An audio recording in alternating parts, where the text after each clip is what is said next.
We saw scenarios much earlier in this course for a way of storing other values and then using them. So if we take the scenarios file in your working folder and then look at the what if analysis scenario manager, we can see there are a number of scenarios. And if we then show any one of them, such as awful bananas, and show, the values are fed in and the totals change. Now, in order to change from one scenario to another, if we were to completely come out and close the box, there would be 1 click, 2 clicks, 3 clicks, 4 clicks, 5 clicks. So that's 5 clicks. If we were to record those steps and store them as macros, we could reduce those 5 clicks down to 1 keyboard shortcut. A great reason for having a macro. So we go to the developer, record a macro, let's call it CMD Bad Apple, maintaining my naming convention, and then Control-Shift-A for apples.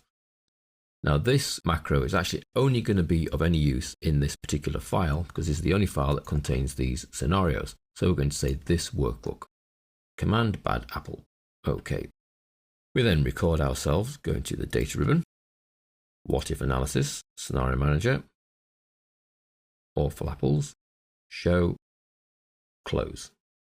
And then we need to go back to the developer to stop recording. So that's the bad apple macro recorded. We then need to record another macro, command bad pair, Control, Shift and P, P for pair, this workbook, okay. And then our actions are data, what if, scenario manager, awful pair, show, close, and then stop the macro recording.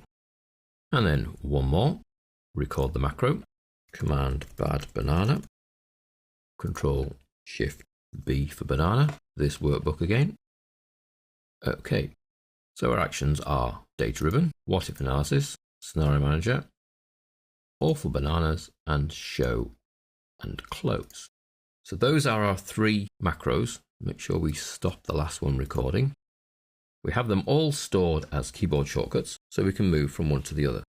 So if I now return all the scenarios back to the good values, so what if, scenario manager, so we'll have normal bananas, pear normal, and apple normal, close. What I can now do if I want to see the bad ones is Control-Shift-A for bad apples. We see that our keyboard shortcut runs the macro shows the bad apples and places the values in the sheet. No need to go into Scenario Manager, choose the right one, show and close. If I want to see the bad pairs, Control-Shift-P puts in the bad pair values, and the bananas, Control-Shift-B runs our macro, which then places the values of the correct scenario into the sheet.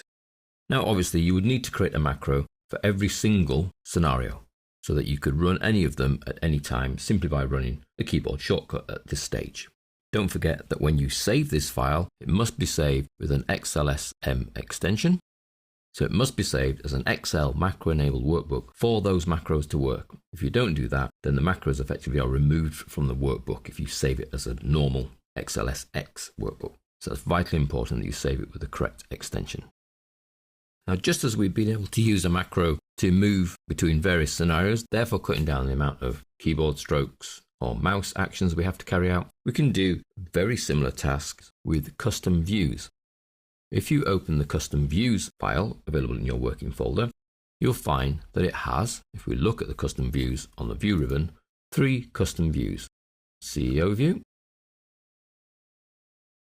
full view, and quarters view.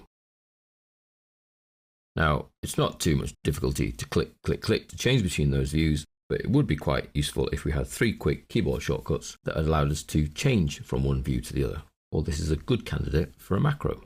So we start ourselves recording.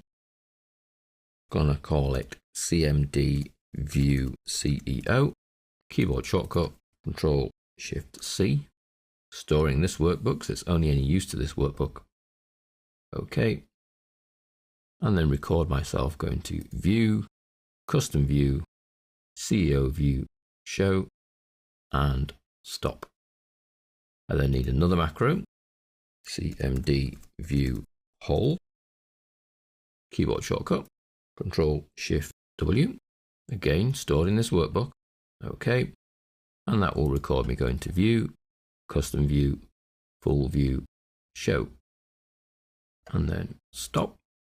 And then the last one, Command View Quarters, Control Shift Q would be sensible. Again in this workbook, and that records me going to View, Custom View, Quarters, Show, and then we stop. So now I have 3 keyboard shortcuts to move me between the 3 views. Control Shift C for CEO, Control Shift W for whole view, Control Shift Q for quarter view. So I can quite quickly move between those 3 views as I see fit.